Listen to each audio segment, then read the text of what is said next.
Amen. Amen. So, thank you so much for rendering opening song. Okay, di na nato lang nato nang ihatag sa atong opening prayer ni Sister Amy. Laba ka si Sister Amy? Na. Okay. Ate Amy. Okay, salamat sa pagtawag ta. Maing buntag mahapon sa tanan, mag-ampot ta mga igsoon. Ang makaluhod, maluhod ang dili sa konserata posisyon na. Kung idok ato mga alas pagampo. Dalaygon may gugmano kamhanan na mo nga Dios. Ikaw sa tronos kita saan sa kalangitan. Ginoo niningkak na sa kabuntagon Lord. O kahapon na dito sa US. Dako ang among kalipay sa pagpasalamat diha kanimo amahan. Nga diini mga orasa. Ikaw nagpadayon sa pagkiguban o pagamping sa matago sa kanamo. Salamat sa imong pagpukaw kanamo sa among katulugon diri sa Pinas o sa imong pagtipig sa mga hinulaman namong mga kinabuhi amahan o bansa na sa US. Tan kay salamat Ginoo sa imong pagkamaayo kanamo. O salamat amahan sa lain na usab nga pribilehiyo nga imo kaming giusa aron na usab Ginoo sa pagdaig o paghimaya kanimo ug samtang kami amahan padayon sa among pag-worship diha kanimo among gipangayo ang imong balaang presensya imong gahom o Holy Spirit gahi matag sa kanamo abli among mga kasing-kasing ug hunahuna sa pamalandong sa imong mga pulong o panalangin ni ang tanan nga mga participants sa among worship karon ilabi na sa among speaker Lord Sister Elgin Rabay nga tipik-tipik sa imong mga pulong Palihog, Lord, anoint him with your Holy Spirit that he may be able to speak in accordance to your will. And bless us, Lord, that the words that we are going to hear this morning will be planted in our hearts and minds, and it will guide us in our daily walks with you. And Lord, please forgive us all our sins. In Jesus' name we pray. Amen. Back to you, Ta. Alright. Thank you, no? So, once again, good morning everyone. Welcome sa atong mag-join karon no. Akong panibaya sa atong recorder karon. Salamat kayo sa panahon nga inyong kahid o hinaot nga ang panalangin dili mapakya sa ang inyong pagpaminaw sa atong pulong sa Ginoo nga gihatag sa atong mga tagsa-tagsa sa mga magsusulti. Mas muna ko saghan kay salamat maayong pagtan-aw. Uli na ako lang ngayon ako nang ihatag sa atong moderating time, Brother Ernesto. Okay. Mayong buntag, mayong hapon, ug mayong gabi sa tanang mga katawan karon nga nagkalain-laing mga dapit ay papaminaw sa tuang mga viewers karon. Welcome sa tuang Bible sharing kun bulay-bulay. Akong hangyoon sa tinina sa pagbasa sa tuang teksto.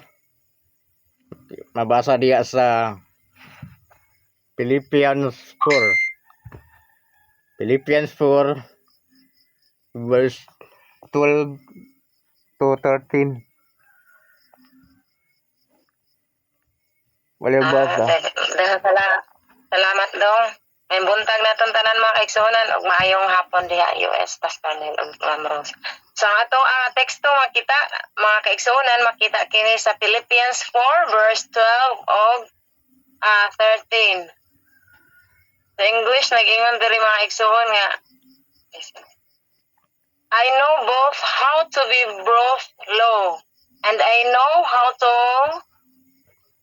abound everywhere, and in all things I am instructed both to be full and to be hungry, both to be abound and to suffer need. Bisaya. Mahibalo ako kung unsaon sa pagkinabuhi nga makaluluoy, ug mahibalo usab ako kung unsaon sa pagkinabuhi nga madagayaon. Sa tagsa-tagsa ka butang ug sa tanang mga butang nakakaton ako sa tinaguan, sa pagkabusog ug sa pagkagutom, sa pagkadagaya ug sa kawadon. 13 I can do all things through Christ which strengthens me. Mahimo ko tanang mga butang diha kaniya nga nagpalig-on kanako. Balik mo dong. Okay, salamat kayo Ate Nina sa pagbasa sa tuang teksto karon nga pagabulay-bulayan. Dili sa ko mohatag diri og mga pagsaysay. Akong ihatag ninyo diha tanan. Sumala sa akong screen diri akong unahon si Pastor Neil kay si ato og sa Tony Bibs. Ang ako ding wala tawag kagahapon makaigsunan. Si Kuya Ruben Ramanto niya. Wala pan si Kuya Ruben dire. Niyan sulod. So, balik ko sa sugod. Pastor Neil, dayon si Atty. Bibs. Salamat dong sa pagtawag o usbon ko. Maayong buntag natong tanan o mayong hapon na mo ni Ma'am Rose. Kini nga tong teksto ba nindot manikay. Kanang itudloan o gipahibalutan ni Pablo bagon sa sikreto sa pagkakontinto. Kanang ambot kung nakontinto bagyod mo, nakontinto bagyod ko. Mao nga si Pablo ingon niya, ako natudluan ko nga akong kugulingon kung unsaon pag kinabuhi ka ng makaluluoy. O kamausap ko magkinabuhi ka ng hamugaway.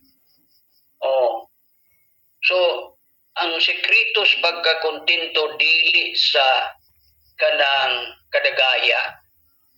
Kamao ka ba mag-adjust? Kamao ka mo? Kani gisulat man ni Pablo ha. Inumduman nato ni kining sa Corinto. Tuwan taon siya na preso sa Roma. Pero ang context, ang background may kalinaw. He was writing this letter with joy and peace. Ambot kung kanang naakas presuhan kung mubati ka bag kalipay o kalinaw. So that's why gipahibalutan ni Pablo nga kabaluta ba mo adjust nga kanang sa sitwasyon nga kabaluta nga mo batig kontento may kawaladon o may kadagaya. Niadtong pagsabado dako kayo ang perti dako agyo kayo ng ilang kusina di sa simbahan ining Hager's HDA Central Church. Pastilan pagkaon perti naghanap pero nga kung ako nagingon Lo, I see a lot of food, but there is no rice. Kaya ako siya gingnan, ati man ang akong tawag kay namay ang manghod aron mag-ati po. Ati, you need to adjust. This is not Philippines. So, total na may rice na to sa tuwa. So, muna akong giingon sa iya, nga adjust. So, enjoy man po kayo sa mga salad, sa mga uban pang pagkaon, labi na sa mga dessert, kaya piting taasa sa lamesa. So, kamaot na, makontento ta kanunay. O kaduhara ta makakaon, o makaadto tag lugar nga kaduhara ta makakaon, o bisag kausan makakaon. Basta si Pablo, giingnan niya, ako, natunan ko akong kagalingon sa pagkinabuhi sa kadagaya, kamausag ko magkinabuhi ka na makaluluoy ko. So, hinaot nga kining teksto o kining bulay-bulay nato kabaluta kana o dili lang is pagkaon. Bisan kini sa atong worship, dunay panahon nga pila ra meto ka buok. Kay way program na himo. Pero amo man mo adjust. Oh, tudlo ra nagpalampuson. Palampuson. So, inana ba kontento ta in all situations. May kahamugaway or may kahayahay or may kalisod or kapait kamao ta mo adjust. So mao ni 2 minutes man. All teaches us the secret to be contented. Thank you. Amen. Salamat kayo, Pastor. Okay, Attorney Babes, dayon si Atinina. Salamat pa sa pagtawag do, pagkasahin ni mo nako. Ining ang teksto ganahan ko kayo niini. Kini nga din ang usa ka biyahe sa atong kinabuhi. And this biyahe is a biyahe for a lifetime. Yun ini ang kinabuhi, itudlo ni San Pablo. Pero ako, kuhaan ako sa bingay ng ligid. Ng ligid, usahay maubos, usahay matuyok sa taas, usahay magkatunog og tayo iti, usahay po tuas taas, wala iti, wala tayo. Usahay matunog, usahay wala na po tunog. Yun ini ang gulong ng palad, sa Tagalog pa. Oni ang kinabuhi sa Kristohanon.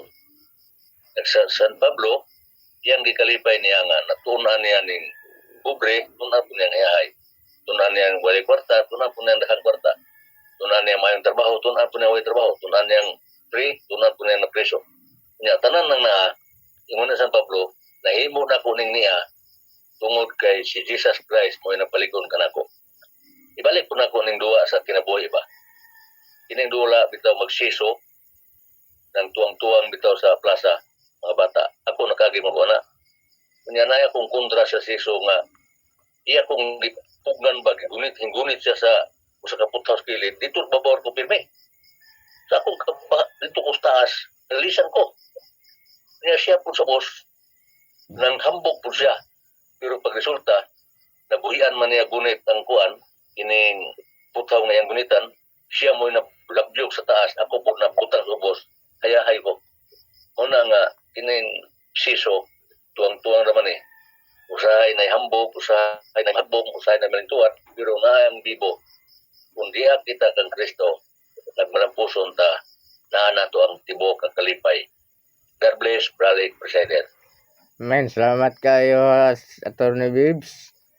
Atinina rin si Tata. Salamat dong sa paghatag og higayon, maimong buntag sa makausapa Pilipinas, Hong Kong, Australia o maing hapon US. So ang ato ang teksto mga kaigsuotnan nindot ni siya.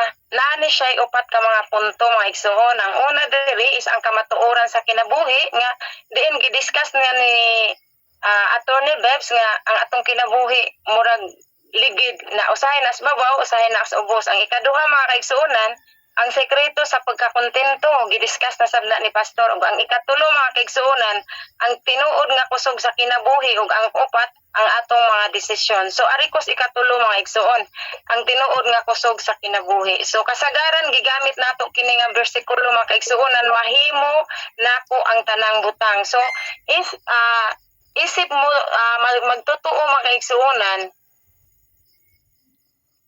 or mutuo ta sa kalampusan sama sa kaning ato ang pasulit mga igsuon ba sa trabaho, kanang examination apan sa tinuod nga pagka ang konteksto ni ini mga igsuon nagpasabot nga gihatagan kita sa Dios og unsa man lahutay kining endurance mga igsuon. Ang kusog nga gikan kaniya dili para mamahimo kita superwoman, superhuman, kundili para makatukod kita sa bisan makasugakod kita mga kaigsuonan sa bisan unsang kalisod nga buabot sa kinabuhi. So mao na makahima nesa nga I can do all things. Ug ang ikaupat mga igsoon ang atong mga desisyon. So karon kung kita mag-atubang og mga kalisod o kalipay, magsalig kita nga naa ang Ginoo mga igsoon. Kung kita naa sa kakulangon, musalig gihapon kita sa Ginoo nga siya mag-andam ug magtagana ug mga lutsanan ni anang tanan. So kung kita naa sa kabuhong, magpasalamat kita sa Ginoo mga igsuon nga magpabiling mapaubsanon. So ang atong kusog wala sa atong kaugalingon kundili anaa ni Kristo mga igsuon. So mauna ang upat ka punto nga ginadiscuss na sab nila ni Pastor Unig Attorney. Og maayong buntag do nga kaibalik diha sa kausapan. Amen. Salamat kayo, Tinina. Nang tata, dayon si Ma'am Elina. Bati. Okay, salamat kayo no. So atong nakuanan diri nga nakakat-on siya sa pagdawat sa mga kalisod. So kita dali na magitang daan kay sige naman tag-agi og kalisod. Pero kaniadto ato gyud sige gitag pangandahay nga kanos aman ta mo luag-luag no bisag mo makaluag-luag lang gamay. Pero wala man tagi kuan ginangiyo na ginaipit pag-ayo kay makakaon katulo sa kaadlaw. So samot na karon nga naana ta kang Kristo. Sama sa mga langgam ho, wala gayud sila naglihok apan wa sila napasmo. Nakakaon gyud sila kay giamuman sa Dios sa pakakita. Sama sa kanta bitaw nga sa kun ang mga langgam ginapakaon man unsa pakakita. So kontento kita unsa na anak to. Kontento dawaton kun unsay moabot kalipay man ikay sakit man to ikalipay dawaton na to. Walang na balik sa presider. Amen. Salamat nang Ma'am Elina, dayon si Ate Malu. Hello, maayong buntag o maayong hapon nila pastor o maayong adlaw sa tanan. Usa lang ang susi ni ana, contentment, no? Kung unsa ang naa sa imong hunahuna, no? Kung kontento na ta diha sa atong hunahuna, di na ta mangita. Wala na imong pangitaon. No? Kay nga no, kontento naman ka. O bisan ang imong sudan ginamos, unya bahaw pag yun gikaon. O kay kontento man ka, pabusog man ka. O contentment ang yabi ni ana. Kinahanglan nga ato nang batunan ang pagka-kontento. Kay nga no, wala ta kulangi sa Ginoo. I will not leave you. No, I will not forsake you. Amen. Balik to presider. Amen. Salamat kayo, Ma'am Elina, Ate Malu, dayon Ate Amy.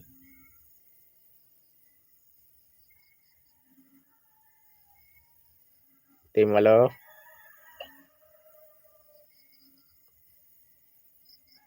Okay, wala. Balikan lang niya, no? Ate Amy, dayon si Ate Love.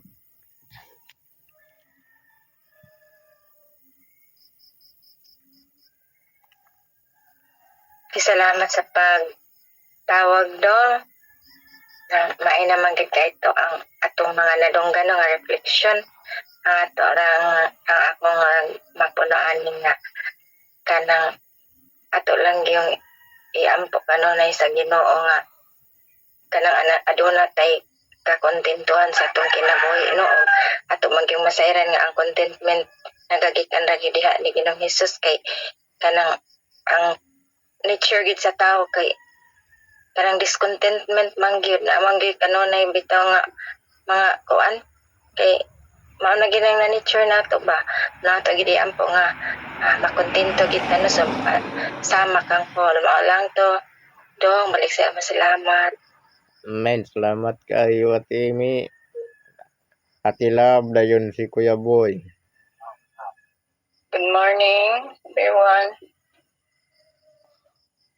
Be grateful or be content. Be content with what you have. Kaning sahay ang atong kuan kanang sahay manggod ang tao kanang naay kainggit. So dili gid makontento sa kung unsa ang naa sa iya ha. Pero sa may ato sa kalibutan unsa lang ang ato mao na lang may ato dili na ta mo handom pag anang unsa pa nga mga kayamanan unsa nga bagay sa atong kaugalingon ang handumon nato ang mapalangit ta unsa man ang naa sa ato we'll always be contented kay ang pagkadalo o ang pagkasubra ka ambisyon magdala sa ato sa kadautan so be contented o makontento na lang ta sa atong kinabuhi kung unsa ang atong siguro saan ta kadang ang atong handumon langit dili ang material paano ato ma-share back to you. Men, salamat kayo Ate Love, Kuya Boy, din Ate Lorna Reyes.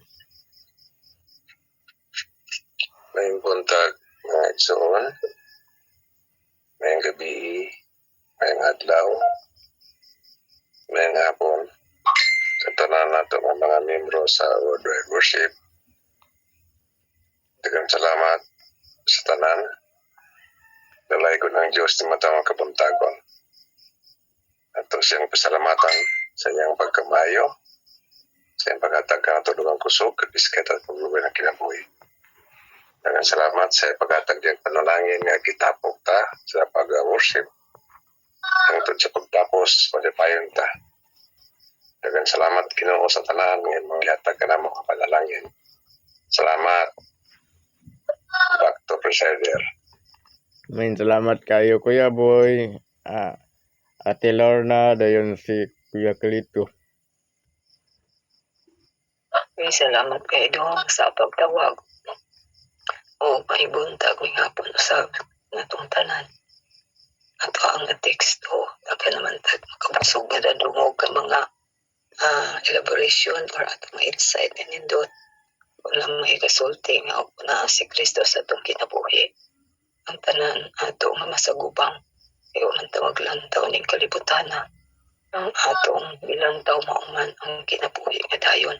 Ang mga saad sa Dios siya raman ang atong buhi nga paglao so naa kaniya maunsa kita na naalang kita kaniya dili kita mawad-an gayud sa atong focus na dili kita kakakalibutan kundi nagalangit kita alon ang tanan nato mga mahiaguman sa kalibutan mahimong nga gaan usayon alang sa ato nga paglakaw samtang kita nakapaabot kaniya ang puno sa mga kalisdanan. Salamat, back to you, Dong. Men, salamat kayo Ate Lorna. Kuya Kalito, dayon si Ate Rose. Mayong adlaw sa tanan o gabi sa bang lugar. Ang atong mga teksto nga gisaluhan karon nagikisgot may tungod sa kalampusan o pagkamatinawanon. Ang kalibutan nag-ingon nga ang kalampusan makita sa kwarta, dungog o taas ng posisyon. Apan ang Biblia nagtudlo nga ang tinuod nga kalampusan nagsugod sa pagkamatinawanon ngadto sa Dios. ang Biblia nag-ingon nga kita gisugo sa Dios, si Josue gisugo sa Dios nga magpabilin sa iyang pulong, magpamalandong niini adlaw gabi o tumanon kini unya mayingon ang Dios ulampos ang imong dalan o magbalampuson ka. Busa ang kalampusan dili lamang sukdon sa atong mga nahimo, kundi sa atong pagkamatinumanon sa Ginoo. Si Jose o si Daniel nagpabiling matinumanon bisan sa mga pagsulay nga gipanalanginan sila sa Dios. Mao nga mga igsoon, unahon nato ang Dios sa tanan natong buhaton. Kung magpabilin kitang matinumanon kaniya, ang atong Dios maoy mugiya sa atong kinabuhi ug mohatag kanato sa tinuod nga kalampusan. Usa ka kalampusan nga nagpasidungog sa iyang ngalan ug mag-andam kanato alang sa walay katapusang kinabuhi. Salamat. Amen. Salamat kayo, Kuya Clito. Ate Rose, dayon si Mamig. Okay, tungkol sa pagtawag, may buntag ka ninyong tanan. O ka na mo sa Pastor diri, may hapon. Okay, akong idugang sa aning pag-contento, tinood panggit po din na kung kita makontento lang, tawag yung stress. Kanang gaan o sayon ra yun nato atong kinabuhi. Agatong naon dili man labay ra man ta ing kalibutan ang ano man gyud ato man gyud ning tagaan o kuan kanang dakong pagtagad, di ba? So maay ra gyud flexible, kontento lang ta kay naara gyud magbaynahon ta kay mga ambisyon pud ta di ta makontento, ma-trouble mahinon ta. Di man ta kabalo, so walay komo nga magkinabuhi lang ka makontento kung sa ihatag sa Ginoo pasalamatan kanang panahon magpasalamat lagi ta sa Ginoo mawala og na pero nagpanalangin man gid ang Ginoo nato kanunay bisa dili nato pangayo na aragid siya, so kanang di lang ta magkabalaka ug kung sa ni anak gustong kamot kana salamatan nato dako. Okay, kasi kana na lang, thank you, back to you Dongnes. Amen. Salamat kayo, Ate Rose. Palihog lang kog mute sa uban, murag na wala ka mute. Kada ko nang kuglili sa inyong mga microphone mga kaigsunan. Okay, salamat. Mamix dayon si Kuya Jun.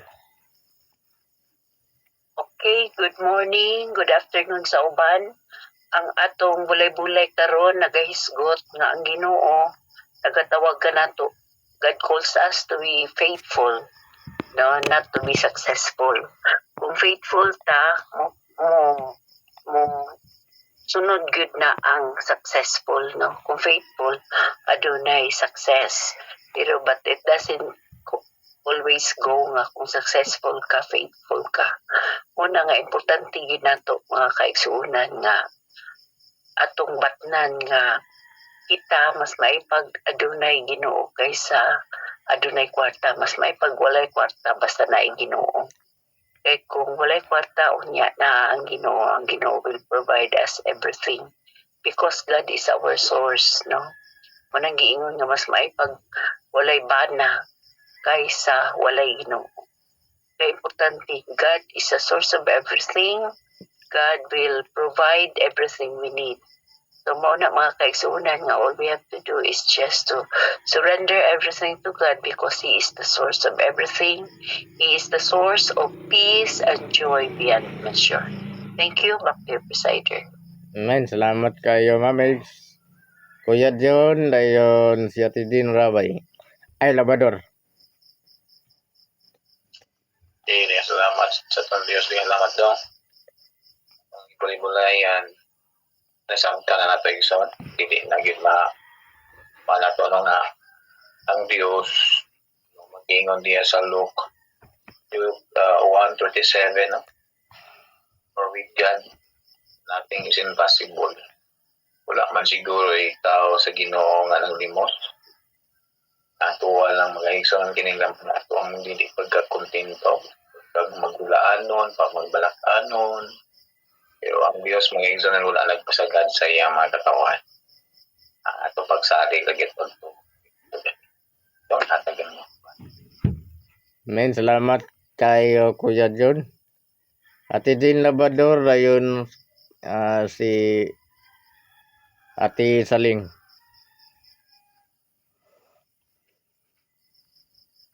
Mayong hapon, mayong buntag, mayong kalagalan ng solar. Ang atong teksto makita sa Philippians 4:12. Yung ingon din may balo ako kung saan sa pag ginabuhi nga kaluluoy o may balo sa ako kung saan sa pag ginabuhi nga magadagayaan sa tagsatak sa kabutang o sa tanang mga butang.